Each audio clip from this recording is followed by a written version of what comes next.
अज्ञानतिमिरान्धस्य ज्ञानाञ्जनशलाकया चक्षुरुन्मीलितं येन तस्मै श्रीगुरुवे नमः। वाञ्छाकल्पतरुभ्यश्च कृपा सिन्धुभ्य एव च पतितानां पावनेभ्यो वैष्णवेभ्यो नमो नमः।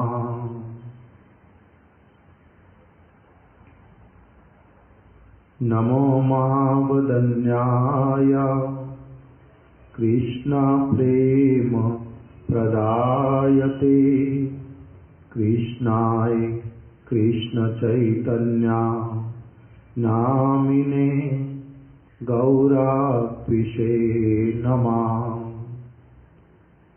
हे कृष्ण करुणा सिंधो दीनबंधो जगत्पते गोपेश गोपिकाकांत राधाकांत नमस्तुते। तप्त कांचन गौरांगी राधे वृंदावनेश्वरी वृषभानुसुते देवी प्रणमामि हरिप्रिये। भक्त्या विहीना अपराधलक्षैः क्षिप्ताश्च कामादि तरङ्गमध्यैः कृपामयि त्वां शरणं प्रपन्ना वृन्दे नुमस्ते चरणारविन्दम्। श्रीकृष्ण चैतन्य प्रभु नित्यानंद श्री अद्वैत गदाधर श्रीवासादि गौर भक्त वृंद। हरे कृष्णा कृष्णा कृष्णा हरे हरे हरे राम राम राम हरे हरे।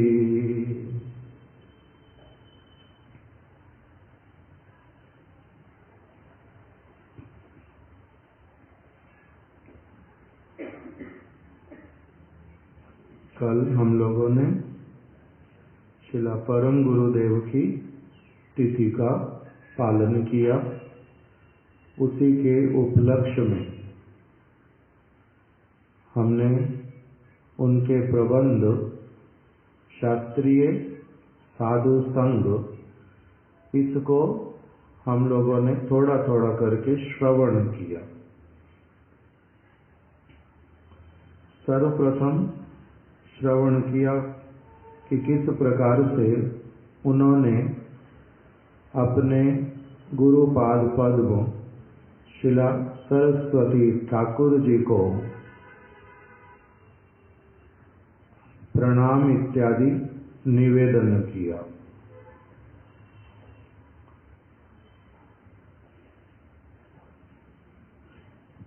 श्री कृष्ण करणामृत में से बिल्लू मंगल ठाकुर जी के वचन उनको लेकर के और वहाँ पर सरस्वती ठाकुर का जो नाम है वो वहाँ पर वर्णन किया कि वो मेरे गुरुपाद पद्म चिंतामणि स्वरूप हैं, चिंतामणि स्वरूप हैं। इस प्रकार का उन्होंने वर्णन करके बहुत सारे जो गुरुपाद पद्म के प्रति एक सेवक का, शिष्य का, अनुगत व्यक्ति का जो भावना होता है उसको वहाँ पर व्यक्त किया। क्या कह करके कि वही मेरे क्या हैं। पहले बतलाया था कि वो श्री कृष्ण का परिचय क्या दिया, जो श्री राधा जी के प्राण बंधु हैं। श्री कृष्ण राधा जी के प्राण बंधु श्री कृष्ण जो है मेरे गुरु पाद पद्म उनके अत्यधिक प्रिय है। फिर उन्होंने बतलाया कि जो श्रीमती राधिका के नेत्रों के तारे जैसे हैं, श्री गौरांग और श्री राधा गोविंद के नित्य संगी हैं। मेरे जैसे पतित व्यक्ति के बंधु हैं, आश्रय हैं, प्राण हैं और जीवन स्वरूप हैं। पतित पावन हैं, महावदान्य हैं, दया के सागर हैं, मेरे नित्य प्रभु हैं, मेरे नित्य उपास्य हैं, हृदय देवता हैं। उन्हीं के चरण रेणु ही मेरे लिए नित्य आकांक्षणीय है और परम प्रयोजन की वस्तु है। ऐसे चिंतामणि स्वरूप जो गौर राधा निज जन श्री सरस्वती ठाकुर हैं, वो जय युक्त हों। वो अदोषदर्शी हैं, दीन बंधु हैं। मेरे जैसे पतित अपराधी जीवगण के अपराध को क्षमा कर दें और मेरे प्रति कृपा दृष्टि करें। मुझे अपनी नित्य सेवा का सुयोग प्रदान करें। यही उनके श्री चरणों में मेरी एकमात्र प्रार्थना और निवेदन है। तो इस स्थान पर उनका जो दर्शन अथवा उनका जो अनुभव और उनकी जो भावनाएं अपने गुरु पाद पद्म के प्रति वो जिस प्रकार की हैं, हम लोग यदि ठीक ठीक विचार करें कि क्या हमारी ऐसी वाली भावना उदित हुई है गुरु पाद पद्म के प्रति या नहीं हुई है, ये तो अच्छे से समझ आता था कि वो सब समय श्रीमद् भागवत के आधार पर, श्री चैतन्य चरितामृत के आधार पर सब समय हम लोगों को जो श्रीमती राधिका, श्री कृष्ण, ब्रज, उनके परिकर, उनका जो समस्त लीला, उनके नाम का महात्म्य, ये सब कुछ हम लोग उनसे सब समय श्रवण करते। गुरु पाद पद्म किस कथा वार्ता को लेकर के रहते थे, किस वस्तु का सब समय पाठ करते थे, क्या उपदेश करते थे, उनका प्रचार का जो सारा विषय रहता था वो क्या रहता था? गौरांग महाप्रभु, श्री राधा और कृष्ण, उनकी शुद्ध भक्ति।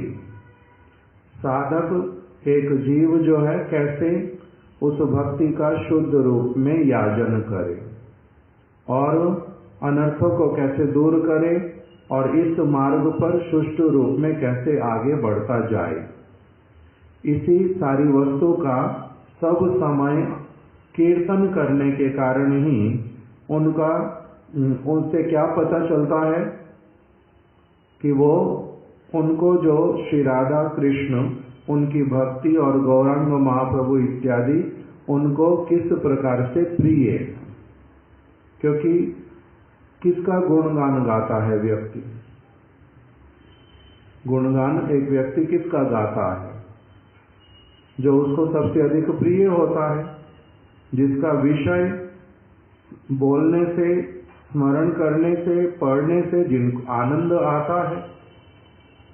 तो इसलिए इसी प्रकार से ही जाना जाता है कि उनको कौन सी वस्तु प्रिय है, जिसकी ओर वो सब समय क्या करते हैं? अपना ध्यान लगाते हैं, जिस वस्तु की ओर अपना सबसे अधिक ध्यान लगाते हैं।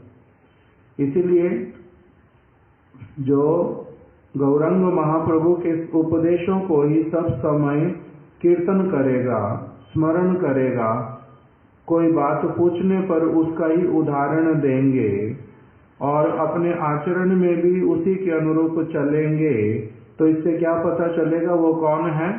गौरांग महाप्रभु के चरण कमलों का अनुसरण करने वाले।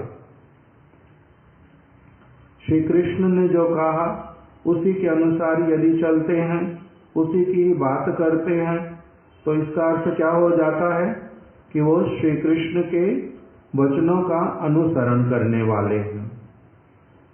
उसके द्वारा जिसका भी अनुसरण करता है व्यक्ति, उसका जो प्रभाव होता है वो कहाँ पर होता है? हृदय में, वाणी में, एक्टिविटीज में, एक्शन में, उपदेश इत्यादि में, जिस भी व्यक्ति का हम अनुसरण करते हैं।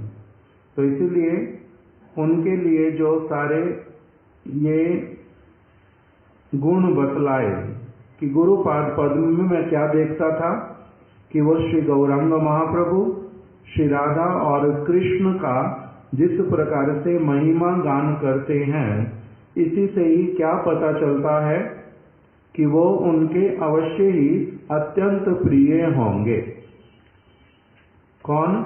गुरुदेव श्री गौरांग महाप्रभु के, श्री राधा कृष्ण के अत्यंत प्रिय होंगे। क्यों? क्योंकि वो सब समय उन्हीं के वचन के अनुरूप ही अपना जीवन जो है पूरा चलाते हुए चल रहे हैं। नहीं तो कैसे पता चलता है?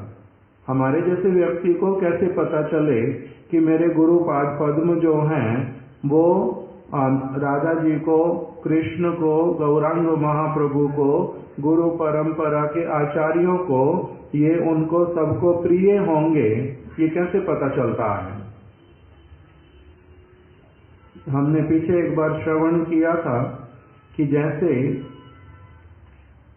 ब्रज में जो गोपियां हैं वो कृष्ण की वंशी का प्रशंसा करते करते क्या कह रही हैं कि इसके जो पूर्वज होंगे, जो बांसें और जो बांसें होंगी, वो बड़ी प्रसन्न होती होंगी कि ओ हमारे वंश का कोई एक व्यक्ति जो है वो अभी कृष्ण के अधर तक पहुंचने में समर्थ हुआ है, कृष्ण के अधर तक पहुंचने में समर्थ हुआ है।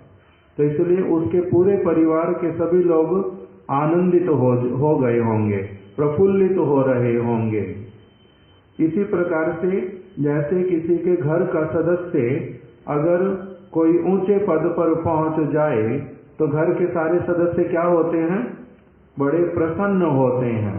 तो इसी प्रकार से अगर कोई व्यक्ति वही कार्य करे सब समय के लिए जो गुरु वर्ग उपदेश कर रहे, जो महाप्रभु राधा कृष्ण उपदेश कर रहे, तो इससे अपने आप से क्या पता चल जाता है कि ये इनकी क्रियाओं से वो बड़े प्रसन्न होते होंगे, वो इनको अपना अत्यधिक प्रिय मानते होंगे। ये उनके हृदय को बार बार समझने के लिए और हमें समझाने के लिए प्रयास करते हैं। गौरांग महाप्रभु का हृदय का जो भावना, उसको समझाने के लिए, हम लोगों को समझाने के लिए गुरुदेव प्रयास करते हैं सब समय। राधा कृष्ण के हृदय की वार्ता को समझाने के लिए प्रयास करते हैं हमारे गुरुपाद पद्म। तो इसी से उनका क्या होता होगा? श्री राधा जी का, श्री कृष्ण का, श्रीमन महाप्रभु का, उनके अपने गुरुपाद पद्म का, वो उनके प्रति बड़े ही प्रसन्न होते होंगे।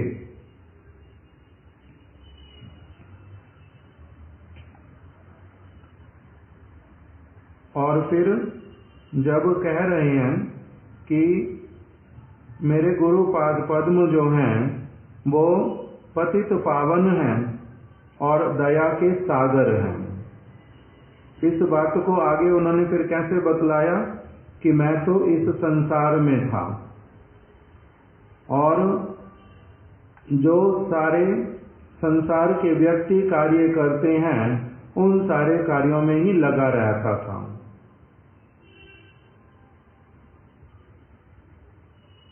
विद्या अध्ययन करना, घर के कार्यों को संभालना और विषय को अधिक कैसे बढ़ाना है उसका चिंता करना, और जगत में जो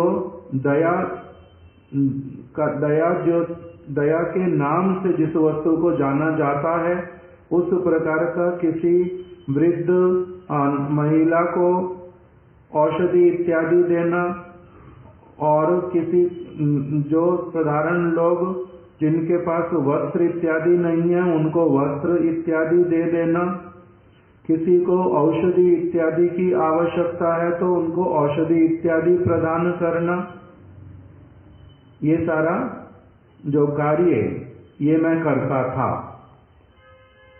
किंतु जब गुरुपाद पद्म का संग प्राप्त हुआ तब उसके द्वारा क्या हुआ कि वास्तविक दया किसको कहते हैं और किस प्रकार से किसको केंद्र करके सब जीवन का दिशा जो है किसको केंद्र करके होना चाहिए, ये सारा मेरे को तब समझ आने लगा। उन्होंने क्या किया, कार्य वही के वही करने हैं और भी उल्टा भली प्रकार से करने हैं, किंतु किस प्रकार के केंद्र बिंदु को किस स्थान पर अपने आप को नियुक्त करके वैसा वाला कार्य करना है, उस प्रकार का शिक्षा प्राप्त हुआ।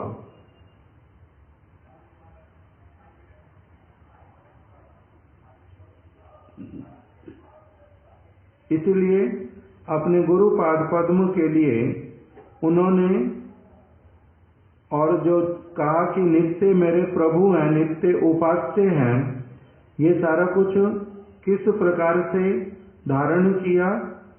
निताई चरण सत्य ताहर सेवक नित्य, निताई पद सदा करो आश।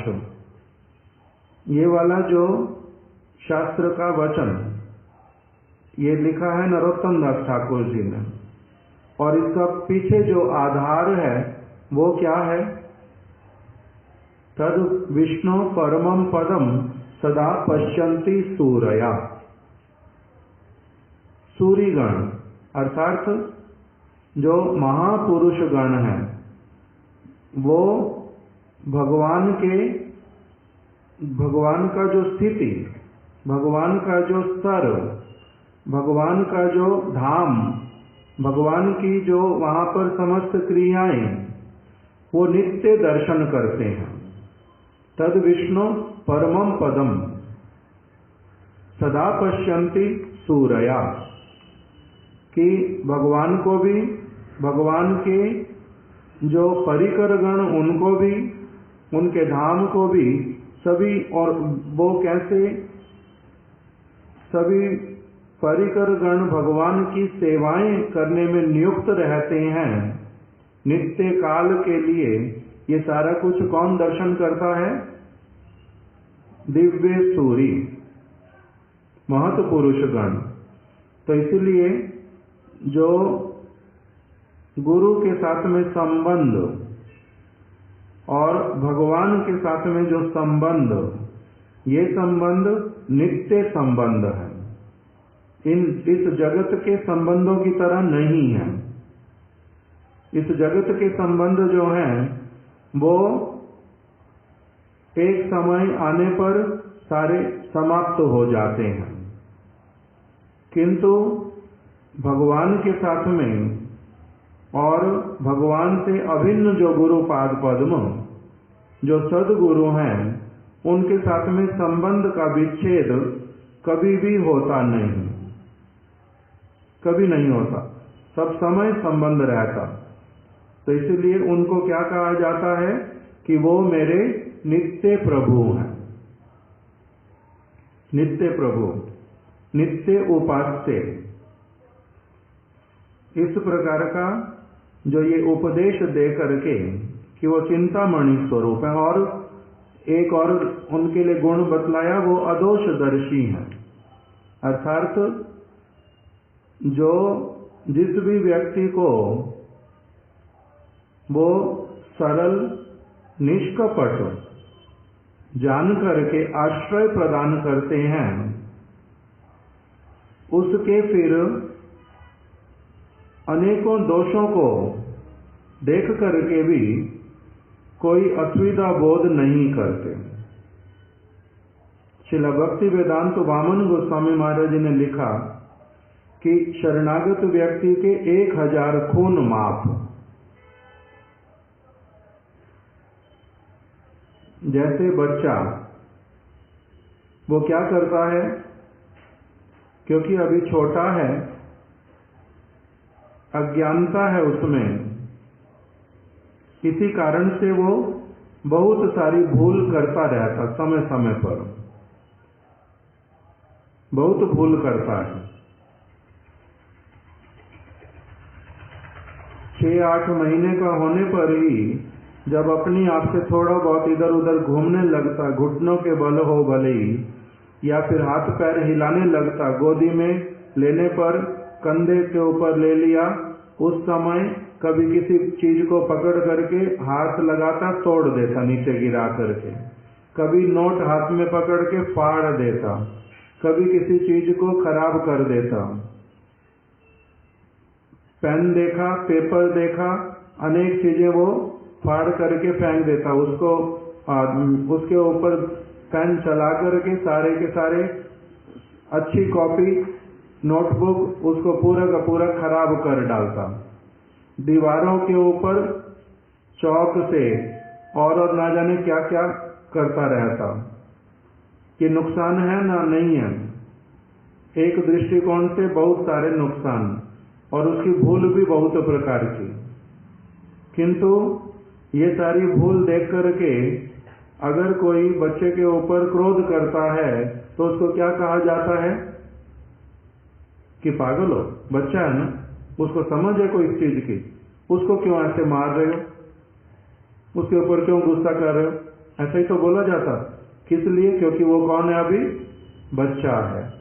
तो इसी प्रकार से बोल रहे हैं कि जो महत् पुरुष होते हैं वो क्या करते हैं, जो जिसको भी आश्रय देते हैं, जो भी उनका आश्रय लेता है, उसके लिए वो कैसे होते हैं, सब समय अदोषदर्शी। ऐसे तो सबके लिए होते हैं, बालक के लिए तो विशेष करके अदोषदर्शी, उसके दोषों का दर्शन नहीं करते, उसमें जो गुण है उसी को देख करके उसी में ही उसको उसका पोषण करते रहते और उसको आगे बढ़ने के लिए सब समय अवसर प्रदान करते हैं। तो इसीलिए उनको कहते हैं अदोषदर्शी। अदोषदर्शी प्रभु पतित उद्धार, यही बार नरोत्तमे करो हो निस्तार। अदोषदर्शी प्रभु पतित उद्धार। आप अदोषदर्शी हैं, इसलिए मेरे जैसे पतित का क्या कीजिए, उद्धार कर दीजिए, मेरे को स्वीकार कर लीजिए। भूल तो मैं एक के पश्चात एक बहुत ही करूंगा, किंतु मेरे को अपना जान करके, अपना बना करके सब समय के लिए मेरे को जिस भी प्रकार से शासन करना शासन करेंगे, स्नेह देना स्नेह देंगे, किंतु मुझे कभी भी अपने से अलग नहीं करेंगे। जिनके प्रति ये विश्वास हो जाता है उनको ये फीलिंग तब आता है कि ये मेरे कौन है, नित्य प्रभु हैं। भूल करने से ही मुझे छोड़ेंगे नहीं, शासन करेंगे किंतु भूल करने से मुझे छोड़ेंगे नहीं। इसलिए वो नित्य, क्यों? क्योंकि वो नित्य प्रभु हैं और अपने आश्रित व्यक्ति के दायित्व को सब समय के लिए वो भली प्रकार से धारण करते हैं। श्रील वामन गोस्वामी महाराज जी इस बात को बोलते थे कि मैंने जब तुम लोगों को अपने शिष्य के रूप में स्वीकार किया ही है तो मेरे को अपना दायित्व जो है वो भली प्रकार से पता है। मैं अपने दायित्व से पीछे हटूंगा नहीं कभी भी। मैं अपना दायित्व निभाता हुआ चलूंगा, किंतु तुम भी एक बालक की भांति ही मेरी सारी वस्तुओं को समझना। इधर उधर की बात सुन करके अथवा अपने बाहरी अनुभव को मेरे ऊपर लगाने के लिए प्रयास नहीं करना। मेरे को अपने दायित्व का भली प्रकार से पता है। तो इसलिए हमारे परम गुरुदेव इत्यादि भी, श्रील प्रभुपाद जी इत्यादि भी, उन्होंने बहुत सारे भक्तों को अलग अलग स्थानों पर उन्होंने स्वीकार भी किया, उनको भक्ति राज्य में उनका पालन पोषण इत्यादि भी किया, और बाहरी रूप में भी, व्यवहारिक रूप में भी जो उनके शरीर के लिए कभी जो शारीरिक असुविधा इत्यादि हुई, उसके लिए भी अपनी तरफ से सब प्रकार का जो सहायता करना होता, बालक के लिए जो केयर करना होता, वो सारा कुछ किया। जैसे परम गुरुदेव ने अनंग मोहन ब्रह्मचारी जी को गुरुदेव के साथ में ट्रीटमेंट के लिए भेजा, श्री नरहरि सेवा विग्रह प्रभु को स्वयं अपने साथ में लेकर के गए। श्रील वामन गोस्वामी महाराज जी को किस स्थान पर, शिमला न शिलांग कहीं एक जगह पर परम गुरुदेव लेकर के गए थे और स्वयं कुछ समय रह करके उनका इलाज इत्यादि करवाया। तो इस प्रकार से जिसका भी दायित्व ग्रहण करते हैं उसका फिर सब प्रकार से ही केयर करते हैं, सब प्रकार से केयर करते हैं, उनके प्रश्नों का उत्तर देते हैं, उनका जो स्पिरिचुअल नरिशमेंट उसके लिए चिंता करते हैं।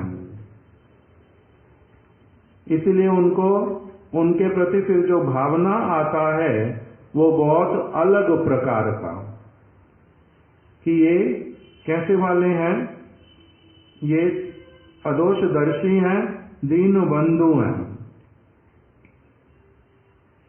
और कोई यदि अपराधमय क्रिया भी करता है,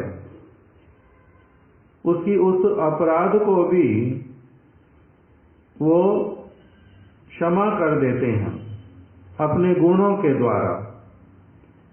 बहुत बार गुरुदेव ये बात बोलते थे कि जो सदगुरु सद वैष्णव वो अपराध किसी का लेते नहीं, उसके बहुत दोष करने पर भी, बहुत सारे दोष करने पर भी उसके दोषों को लेते ही नहीं है, और समझने पर भी कि ये भूल कर रहा, इसको असुविधा होगा, किंतु बहुत बार अनदेखा करते, जे किसी प्रकार से इसने बोल दिया, ऐसा कुछ कर दिया, अभी थोड़ी स्वतंत्रता करता है, थोड़ा आगे बढ़ेगा, फिर इसको समझ आएगा। अलग अलग प्रकार से उसको अपने मन में विचार करके वो किंतु उसके आगे का मंगल का चिंता करते रहते हैं। तो इसलिए ये वाले जो सारे परम गुरुदेव ने बोले प्रभुपाद जी के विषय में, ये उन्होंने अपने आंखों से बार बार देखा था कि कैसे कितने लोगों के दोष करने पर भी उनके प्रति रुष्ट नहीं होते। कोई व्यक्ति अपराध भी करता, उसके विषय में परम गुरुदेव के साथ में और किसी भक्त के साथ में, अंतरंग भक्त के साथ में उसका डिस्कशन तो करते, किंतु दूसरे व्यक्ति को उसको कुछ नहीं कहते। और जितने भी प्रकार के व्यक्ति, उन सब के जो निकट में रहते, उनके भी जो दूर में रहते उनके भी और जो भविष्य में लोग आएंगे उनके भी सब समय बंधु का कार्य करते हैं। उनकी किस प्रकार से सब समय के लिए लोगों का उन्नति हो भक्ति राज्य में, उसके लिए चिंता करते हैं। तो इन सारे गुणों को परम गुरुदेव कह रहे मेरे को देखने का सौभाग्य मिला था। मैंने उनके कानों से और मैंने उनके मुख से वाणी सुनी थी। फिर केवल वाणी नहीं सुनी थी, मैंने उनका संग किया था। फिर कह रहे हैं उस संग को भी मैंने ऐसे ही नहीं किया था, उन्होंने अपना संग मुझे प्रदान किया, मुझे बहुत सारी चीजें दिखलाई कि कैसे इस जगत में चीजें होती हैं और हम लोगों का जो मिशन है वो क्या है और हम लोगों को किस प्रकार से अपने आराध्य देव का आराधना, साथ ही साथ में उनके उपदेश अनुरूप इस जगत में उनकी वाणी का प्रचार इत्यादि, ये किस प्रकार से सारा कुछ करना है, इसको उन्होंने अपना वाणी के द्वारा अपना संग प्रदान करके मुझे सुष्ठु रूप में उस सारी वस्तु को समझने का सौभाग्य प्रदान किया था। इसीलिए उनके प्रति क्या भावनाएं आई कि वो मैंने भी क्या किया है कि बहुत सारी चीजें उनकी अभी हो सकता कि मैं भी नहीं समझ पाया, हो सकता मैंने भी बड़ी सारी भूल की थी, किंतु वो मुझे अपने गुणों के द्वारा क्षमा करें। इस प्रकार की जो भावना, उसको कैसे अब एक होते हैं सदगुरु और सदशिष्य, दूसरे हैं ऐसे वाले गुरु जो वो तो है सदगुरु, और शिष्य जो है वो कैसे वाला है, अभी बिल्कुल प्रारंभिक अवस्था बालकवत। तो वो कैसे आगे बढ़ता है और फिर किस प्रकार से उसके हृदय की भावनाएं आती जाती हैं, उन सारी वस्तुओं को यहाँ पर उन्होंने व्यक्त किया था।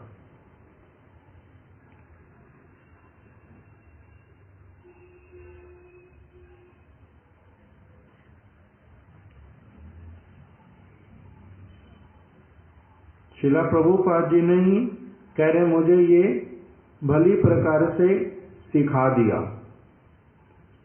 कि साधु संग के अतिरिक्त मंगल का और कोई उपाय नहीं है। ये उन्होंने केवल कह करके नहीं सुनाया, मेरे को अनुभव करवाया उन्होंने। इस वस्तु को मैंने उनके संग में अनुभव किया है कि साधु संग के बिना मंगल का और कोई उपाय नहीं है। मंगल क्या है मेरा? मंगल क्या है? नित्य वस्तु जो भगवान, वही मंगल है। उन्हीं की प्राप्ति मंगल है, उन्हीं की सेवा मंगलमय है, उनका नाम मंगलमय है, उनके साथ में संबंध होना, उसके लिए चेष्टान्वित होना, ये सारा कुछ मंगल है। यही सब कुछ मंगल है।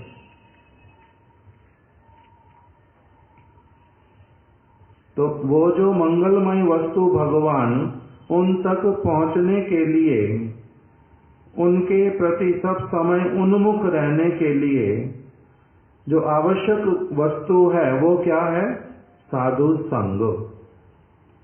अब उस साधु संग का महिमा बोलते हुए ही परम गुरुदेव ने आगे क्या कहा?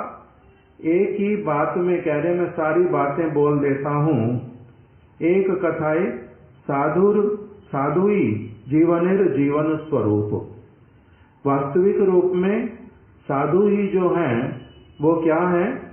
जीवन स्वरूप हैं। अर्थात एक व्यक्ति को सद जीवन देने वाले, पवित्र जीवन देने वाले। मंगलमय जीवन प्रदान करने वाले। एकमात्र शुद्ध साधु ही हैं जो क्या करते हैं, पवित्र जीवन प्रदान करते हैं, पवित्र जीवन की प्रेरणा देते हैं, पवित्र जीवन जी करके दिखलाते हैं। पवित्र जीवन, मंगलमय जीवन। तो इसलिए कह रहे हैं कि साधु ही जीवन के जीवन स्वरूप हैं, साधु ही जीवन स्वरूप हैं, वही परम आत्मीय है। आत्मीय मतलब स्वजन, बंधु। साधु ही परम आत्मीय है, अर्थात परम बंधु है। तो इन बातों से हम लोगों को क्या मन में धारण क्या करना है, जो ये बातें सुन रहे हैं इसके द्वारा मन के भीतर में धारण क्या करना है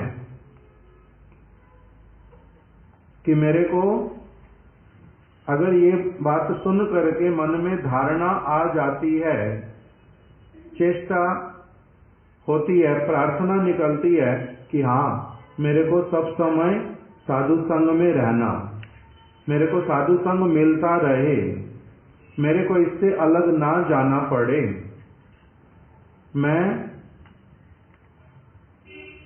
ऐसा कोई दिन ना हो कि जिससे मैं साधु संग के बिना रह जाऊं, ऐसा कोई दिन जीवन में ना आए, उसका नाम होगा दुर्दिन।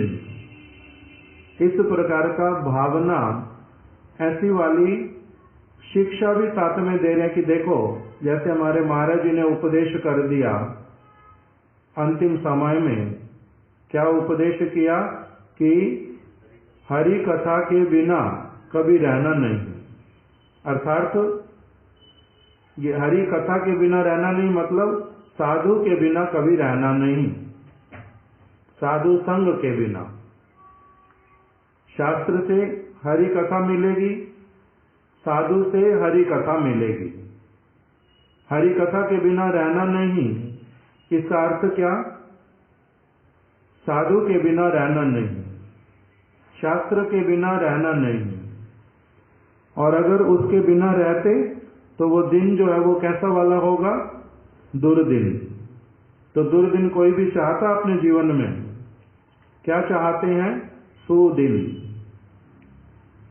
तो इसी प्रकार की भावना को देने के लिए ही परम गुरुदेव के ये वचन कि अपने लिए सब समय क्या कामना करनी चाहिए, मेरे को दुसंग में कभी ना रहना पड़े, दुसंग मेरा ना हो, दुसंग की जो बातें वो भी मेरे कानों में ना पड़े कभी भी, दुसंग वाली बातें ना बोलनी पड़े, ना कभी सोचनी पड़े, दुसंग ना हो मेरे को। दुष्ट संग, भगवान से मति को हरण कर लेने वाला संग, ऐसे वाला संग मेरे को ना हो कभी भी, ऐसा दुर्दिन ना आए, ऐसी वाली प्रार्थना के होनी चाहिए। यही क्या कर रहे हैं, अपनी वाणी के द्वारा उपदेश प्रदान कर रहे हैं।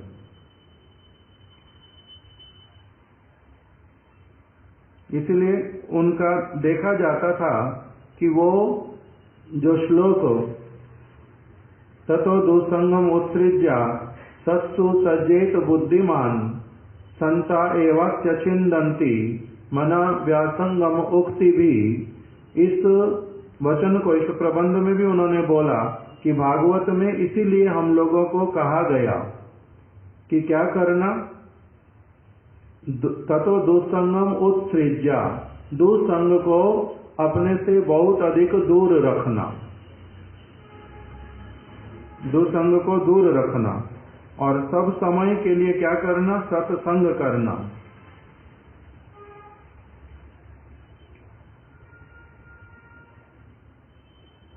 असत्संग को त्याग करके सत्संग ग्रहण करना। उसी से ही क्या होता है, हमें भगवत चरणों की प्राप्ति होती है, भगवान में मन जाता है, अज्ञान अंधकार दूर होता है। जगत के जो लोग जिसके लिए सब समय दुखी होते रहते, उस ओर जाने वस्तुओं को प्राप्त करने का कामना तक नहीं रहता। किससे? साधु संग से। तो उसी के लिए कह रहे हैं कि जो ऐसी वाली वस्तु जो परम शांति की ओर, भगवान की ओर, मंगलमय जीवन की ओर जो लेकर के जाने वाली वस्तु है साधु, वो साधु उस प्रकार के साधु के संग को के प्रति क्या उदासीन रहना चाहिए? उदासीन रहना क्या होता है? उदासीन रहना क्या होता है? उसके प्रति इनडिफरेंट रहना, कि जैसे मेरा उससे कोई लेना देना नहीं, उससे साधु से मेरा क्या लेना देना, इसको बोलते हैं उसके प्रति उदासीन होना। एक प्रकार के लोग होते हैं नेगेटिव, एक प्रकार के लोग होते हैं पॉजिटिव, और एक प्रकार के बीच की श्रेणी के उसको बोलते हैं उदासीन। वो साधु लोग क्या करते क्या नहीं करते, दोनों ही परिस्थितियों में मेरा उनसे कोई लेना देना नहीं है, इस प्रकार की भावना रखने वाला जो व्यक्ति उसको बोलते उदासीन। तो इसलिए परम गुरुदेव बोल रहे हैं कि जो वस्तु मेरे लिए परम उपकारी लाभकारी, उसके प्रति क्या उदासीन रहना चाहिए? नेगेटिव तो होना ही नहीं चाहिए। जो वस्तु मेरे मंगल की वस्तु, उसके प्रति नेगेटिव तो होना ही नहीं चाहिए, किंतु क्या उसके लिए उदासीन भी रहना चाहिए? तो कह रहे नहीं, उसके लिए चेष्टान्वित होना चाहिए, आग्रह युक्त होना चाहिए। उसको प्राप्त करने के लिए मेरे को अपनी ओर से जो कर्तव्य कृत्य वो करना चाहिए, उदासीन नहीं होना चाहिए। जो मंगलमय वस्तु,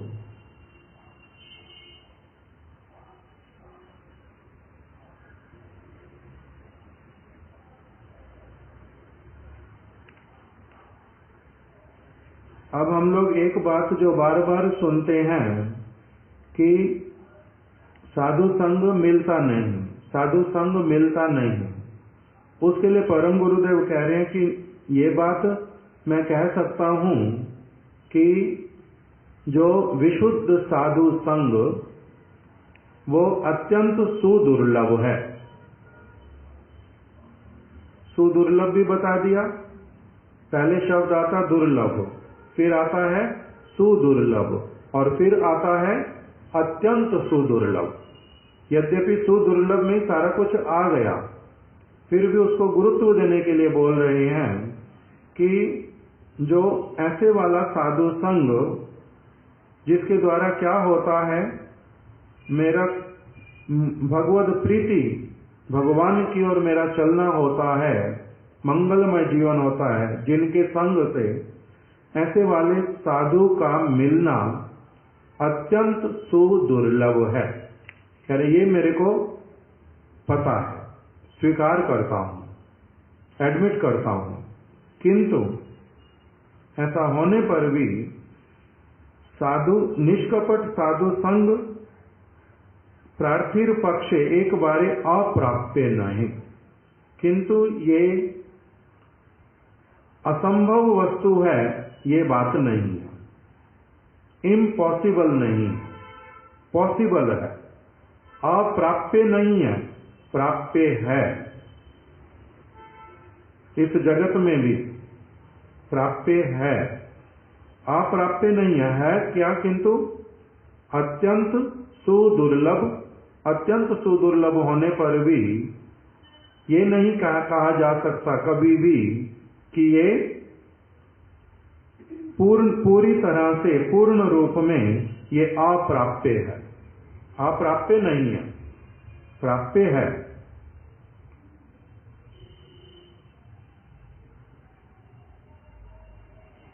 यही असाधु जगते साधु पावा कष्ट, इसको अत्यंत सुदुर्लभ क्यों कहा गया? साधु संग को कह रहे हैं जो एक वास्तविक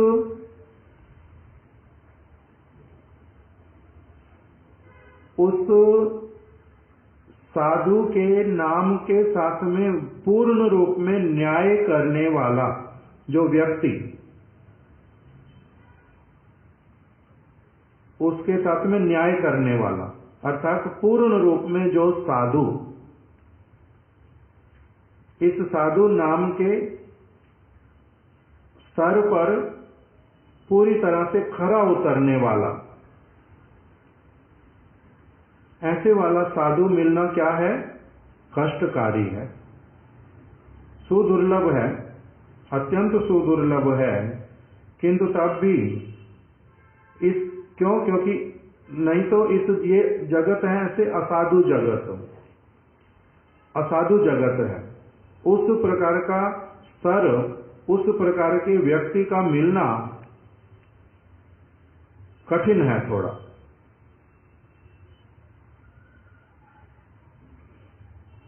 इसलिए अपना जो स्तर है वो नहीं होने पर उस प्रकार के स्तर वाला व्यक्ति मिलने पर भी हम गुरुत्व नहीं दे पाएंगे, नहीं दे पाते, समझ नहीं पाते।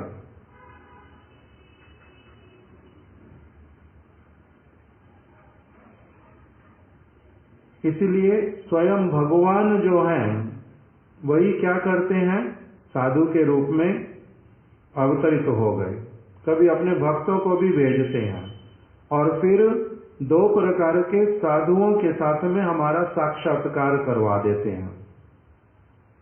एक ग्रंथ भागवत और दूसरा भक्त भागवत। भक्त भागवत के साथ साक्षात्कार का अर्थ क्या? ग्रंथ भागवत थोड़ा सा फिर भी समझ आता, भक्त भागवत के साथ में साक्षात्कार कराते हैं, इसका अर्थ क्या है? कि वो अपने माध्यम से, अपने आचरण और संग इत्यादि के द्वारा साक्षात्कार कराते हैं कि भक्त का चित्त वृत्ति कैसा होता, उसकी क्रियाएं कैसी होती, उनके उद्देश्य क्या होते, वो सारा कुछ अपने आप से प्रकटित करते हैं। स्पष्ट हुआ? एक तो भागवत का बतलाया कि जैसे गुरुदेव बोलते थे कि गुरु के पास में कोई व्यक्ति आए, अभी आना प्रारंभ किया, 1 दिन 2 दिन 4 दिन 10 दिन महीना 2 महीने, उनके साथ में जब वो वार्तालाप करते हैं गुरुपाद पद्म साधु, वो क्या करते हैं? उसके स्तर के अनुसार उसको, गुरुदेव एक शब्द व्यवहार करते थे कि भजन करने के लिए प्लेटफॉर्म बनाना पड़ता है। प्लेटफॉर्म बनाना पड़ता है का मतलब, प्लेटफॉर्म बनाना पड़ता है का अर्थ क्या हुआ कि एक व्यक्ति जो जहां पर खड़ा वो उससे थोड़ा सा ऊपर आ जाए, उसके लिए प्लेटफॉर्म देना पड़ता। कैसे देते हैं? गुरुदेव उसके लिए कहते थे कि जैसे उसको जगत की अनित्यता के विषय में समझाने के लिए हम उनको क्या करेंगे, जो नचिकेता का उपाख्यान वो श्रवण कराएंगे। नचिकेता का उपाख्यान पता है? तो नचिकेता का एक उपाख्यान शास्त्रों में वर्णन किया कि नचिकेता के जो पिताजी, वो उनके घर में ऐसी वाली गायें जो अब दूध नहीं देती और बोझ बन गई है, किंतु जानते हैं जो गाय को मारना नहीं चाहिए, छोड़ना नहीं चाहिए, इसलिए वो उसको दान दे आते। तो बार बार जब ऐसे वाली चीजें करते तो नचिकेता ने उनको कहा, पिताजी मेरे को भी किसी को दे दो, मैं भी तो कोई काम की चीज नहीं हूं आपके लिए। तो एक दिन सुन लिया, 2 दिन सुन लिया, 10 दिन सुन लिया, जब बार बार बोलते हैं तब इन्होंने क्या किया, पिता के मुंह से निकल गया कि तेरे को तो मैं यमराज को दूंगा। इस तरह से बोल दिया और नचिकेता चलने लग पड़ा। कह रहे कहां जा रहे? कहता मैं यमराज के पास जा रहा हूं, मैं यमराज के पास जा रहा हूं। तो उस प्रकार का एक उपाख्यान है जिसके द्वारा गुरुदेव कह रहे हैं कि इसके द्वारा हम क्या प्लेटफॉर्म बना रहे हैं इसका, ये कथा सुना करके कि जो वस्तु तुम्हारे अपने किसी काम की नहीं, वो किसी दूसरे व्यक्ति को क्यों देते हो? केवल दिखाने के लिए। ऐसे वाला नहीं करना। फिर कहते हैं कोई एक और उपाख्यान सुना देंगे। कैसे वाला?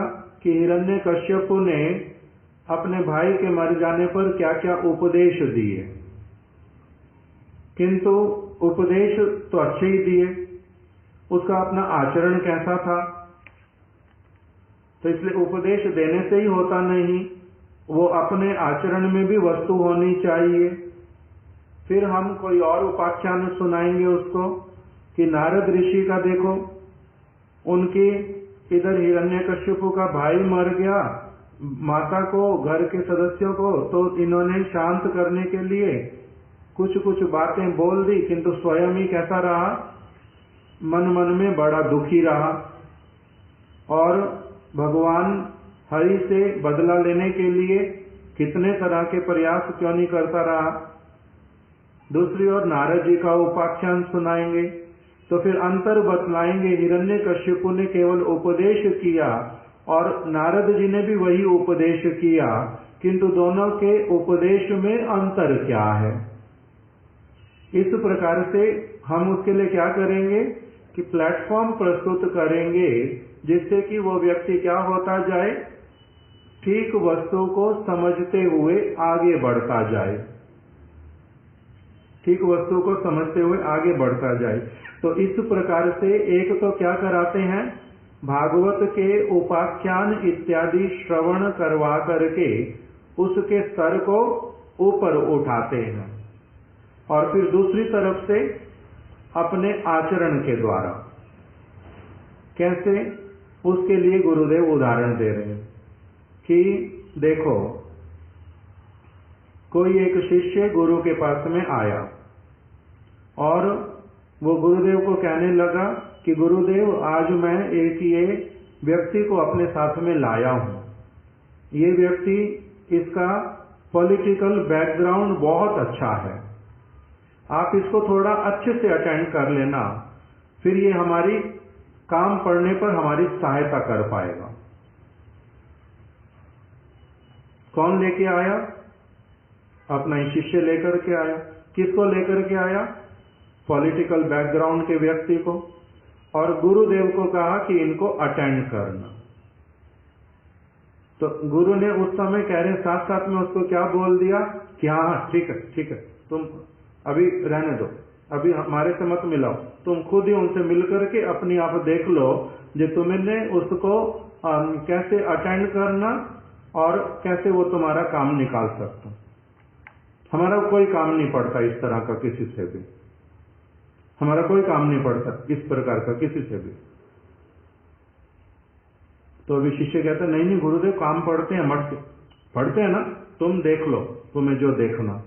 तो कह रहे इस तरह से उसको बोल करके उस बाहर के व्यक्ति से नहीं मिल करके गुरु ने इनको किस वस्तु का साक्षात्कार कराया?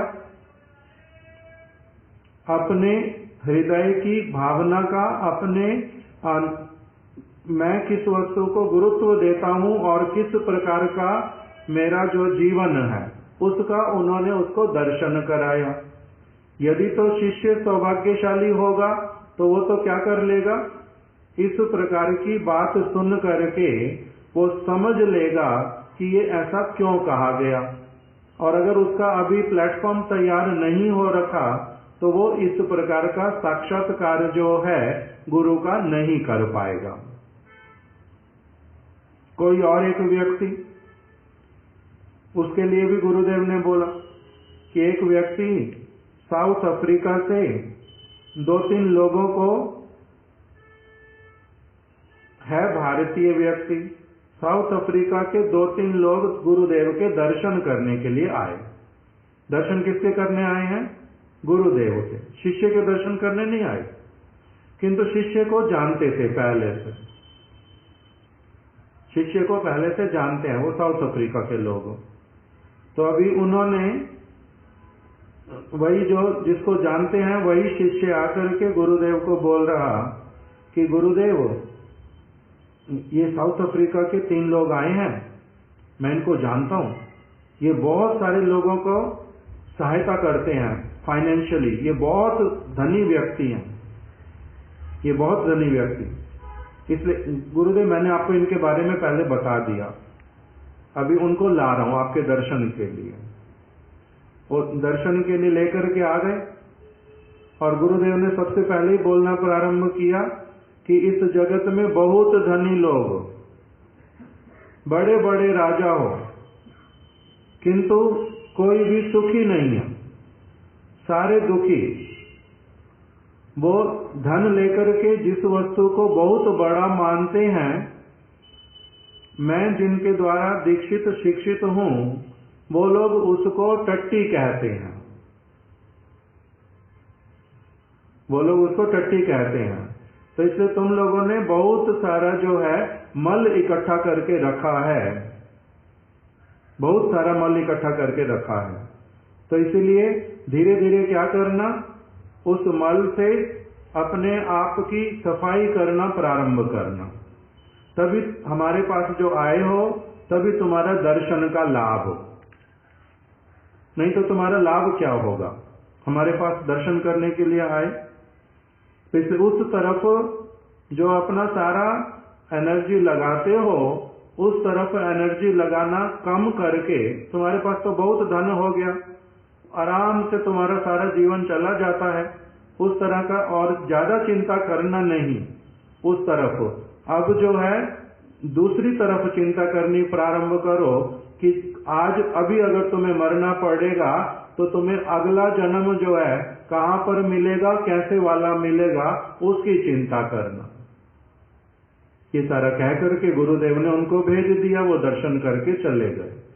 अब वो शिष्य जो लाया था वो गुरुदेव को कह रहा है कि गुरुदेव, आपने उनसे तो उस तरह का कोई बात किया ही नहीं, वो तो हमारे यहाँ पर बहुत सारी सेवा करके चले जाते, आपके प्रति उनका बड़ा श्रद्धा, तो तुम ही बोल देते, मेरे बोलने से थोड़ा ना करते गुरुदेव, उनको मेरे प्रति थोड़ा ना वैसे वाला श्रद्धा है, जानते तुम्हारे को तुम्हारे प्रति श्रद्धा नहीं है, तुम्हारे प्रति श्रद्धा होएगी हमारे जैसा आचरण करो।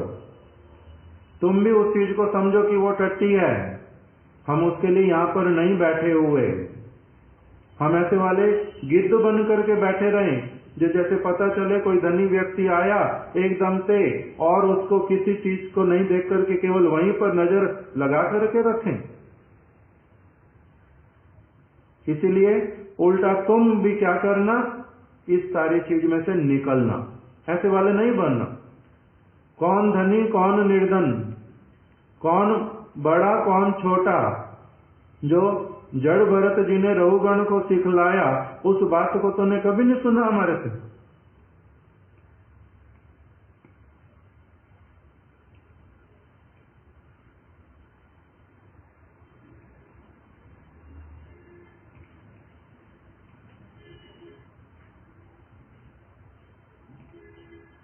तो इस प्रकार से एक तरफ तो क्या कराते हैं, एक भागवत बड़ो भागवत शास्त्र कि देखो भागवत में लिखा है ना, जड़ भरत जी का उपाख्यान, हिरण्यकश्यपु का उपाख्यान, हिरण्याक्ष का उपाख्यान, ये सारे कहां पर लिखे हैं? भागवत में। जो लिखे हैं उसका उद्देश्य क्या है? तुम्हारे को मंगल का पथ दिखलाना, अमंगल वाले पथ से तुम्हारे को छुड़वाना, यही तो उद्देश्य है। तो इसलिए उसको क्या करना, एक तरफ से क्या करा रहे हैं, ये भागवत शास्त्र के उपाख्यान श्रवण करवा करके एक व्यक्ति को क्या कराते हैं, भागवत ग्रंथ का साक्षात्कार कराते हैं।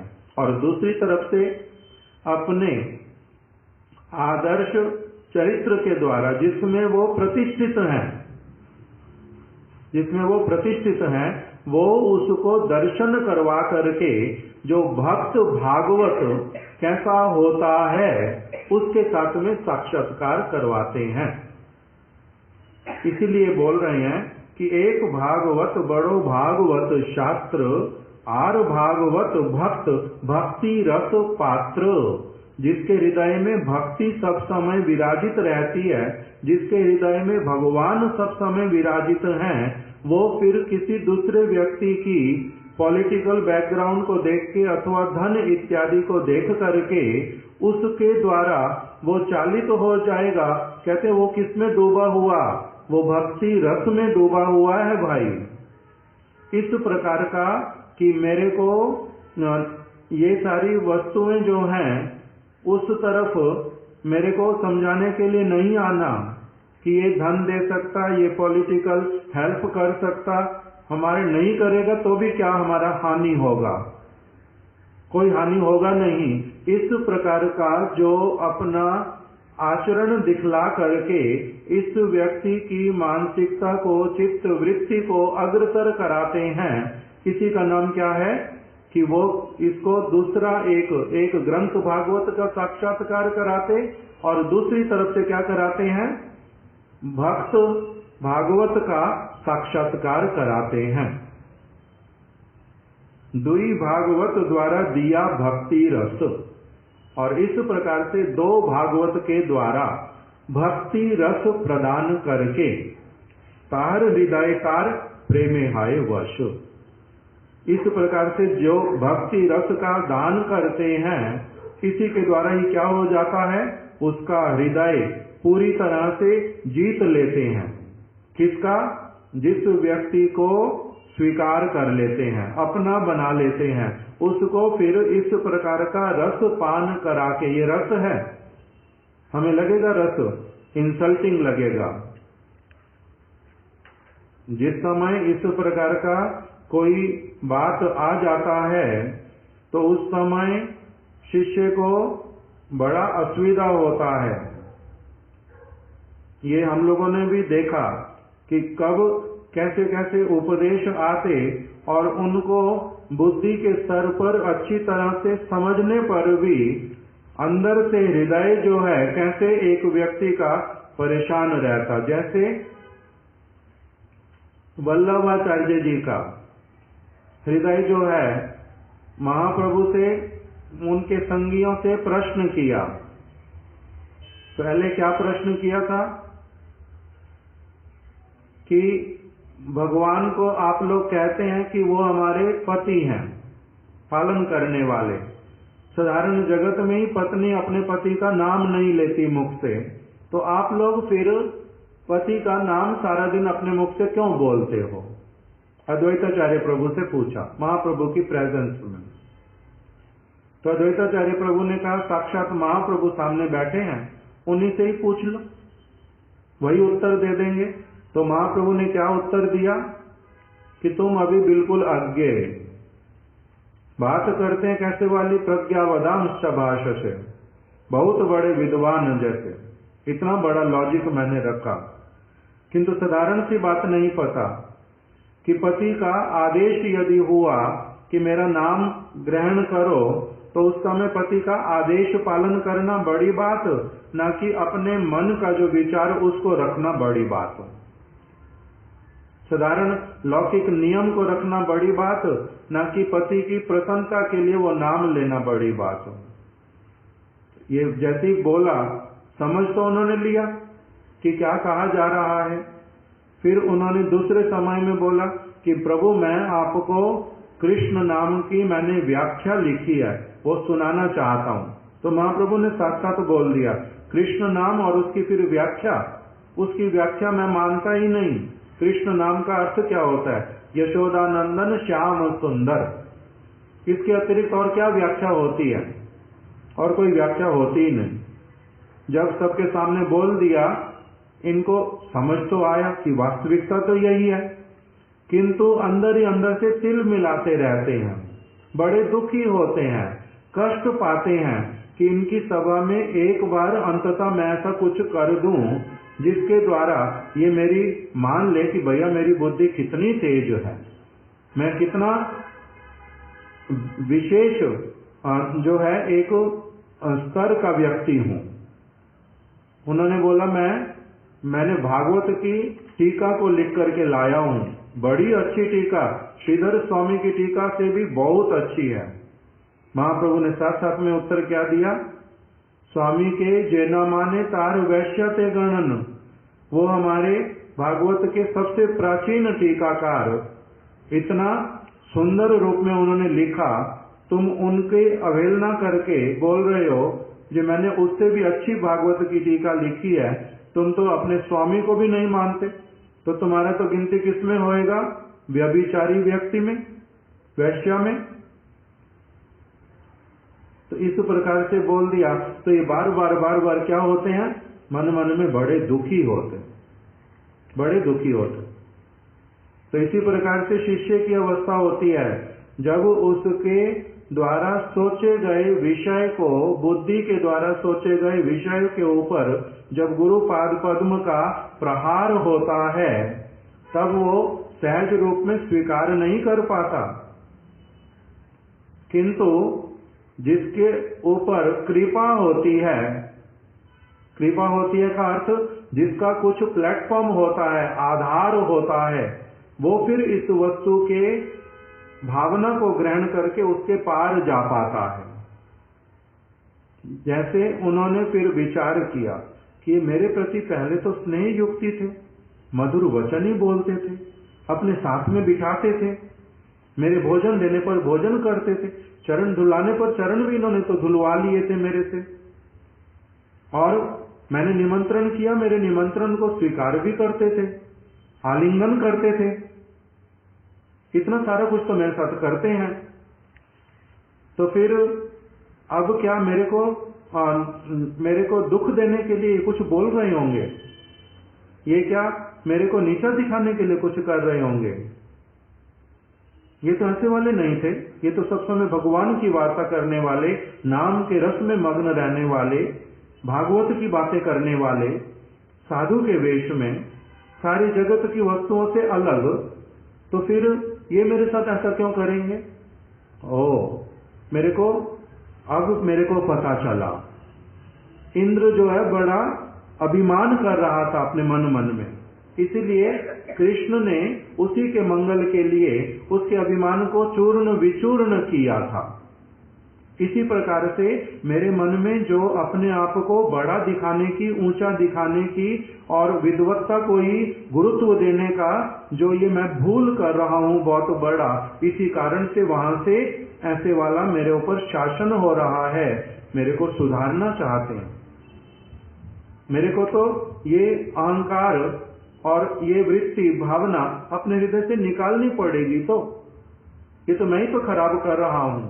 तो जैसे ही ये वाला भावना आया, प्रभु के पास जाकर के व्यक्त किया, उन्होंने साथ ही साथ में फिर से आलिंगन किया, बड़ा प्रेम से वार्तालाप किया, ये तुमने ठीक ही समझा। श्रीधर स्वामी उनके विषय में ऐसा बोलते हो, सारे लोग भगवान का नाम हम लोग कर रहे हैं और तुम क्या विचार कर रहे हो कि हम भूल कर रहे हैं, हमारे कोई तुम उल्टा हमारा परीक्षा लेने के लिए इस प्रकार का बात कर रहे हो तुम। तो जब उनको उनकी बात समझा दी, तब उनको समझ आया, वो स्वीकार कर पाए। तो इसी प्रकार से कह रहे हैं कि जब गुरु पाद पद्म जो उनके हृदय का जो भक्ति है, अपने आचरण के द्वारा जो वो करते हैं, एक चीजें सुनता था, सुन करके ऐसे पूरी तरह से रिलेट नहीं कर पाता था, अब अपने द्वारा जीवन में दिखला करके उस वस्तु को, उसको क्या कराते हैं, अपना साक्षात करा के भागवत के चरित्र को पूर्ण रूप में उसके सामने पिक्चराइज कर देते हैं। उसकी भागवत की शिक्षा को अपने चरित्र में पिक्चराइज करके दिखला देते हैं। केवल क्या बदल देते हैं, वहां पर फेस बदल देते हैं। वहां पर लिखा था नारद जी का कि वो अनासक्त, अब इनके जीवन में भी यदि ऐसा कुछ होता है तो ये अपने जीवन से दिखला देते कि मैं अनासक्त हूं, उस प्रकार का। तो एक कराते हैं भागवत ग्रंथ का साक्षात्कार, दूसरी ओर क्या कराते हैं, भगवत भक्त का साक्षात्कार। इस प्रकार से जो है शिक्षा प्रदान करते हैं। तो ऐसे वाले जो साधु, इसके लिए परम गुरुदेव कह रहे हैं ये क्या है, अत्यंत सुदुर्लभ, किंतु अप्राप्य नहीं है, प्राप्य हैं।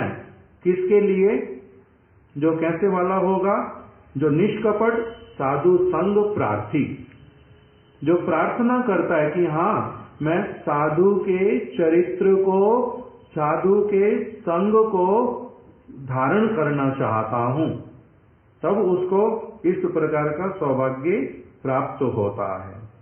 अभी हम लोगों ने दूसरा वाला जो विषय जिसमें परम गुरुदेव बहुत गुरुत्व दे रहे कि यदि ऐसे वाला साधु संग तुम्हें नहीं मिल रहा, तुम्हारा विश्वास यदि स्थापित नहीं हो पा रहा किसी के प्रति भी, अभी ऐसे वाला मिला नहीं, यदि विश्वास भी कैसे होएगा, तो उस समय सब समय क्या करो, जो शास्त्रीय साधु संग उसको तो करो, उसके अनुसार तो चलो, उसका तो लाभ उठाओ, स्वयं तो वैसा बनो थोड़ा थोड़ा करके। उस प्रकार का उपदेश दिया, उस चीज को गुरुत्व दिया। किंतु मुख्य वस्तु क्या कर दी कि साधु संग के बिना मंगल का कोई उपाय नहीं है।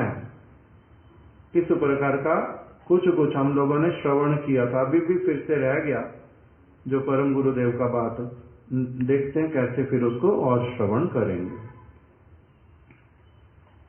शिला परम गुरुदेव की जय, शिला प्रभुपाद की जय, समस्त गुरुवर्ग की जय, शिला गुरुदेव की जय। वृंदायै तुलसी देव्यायै प्रियायै केशवस्य च कृष्ण भक्ति प्रदे देवी सत्यवत्यै नमो नमः।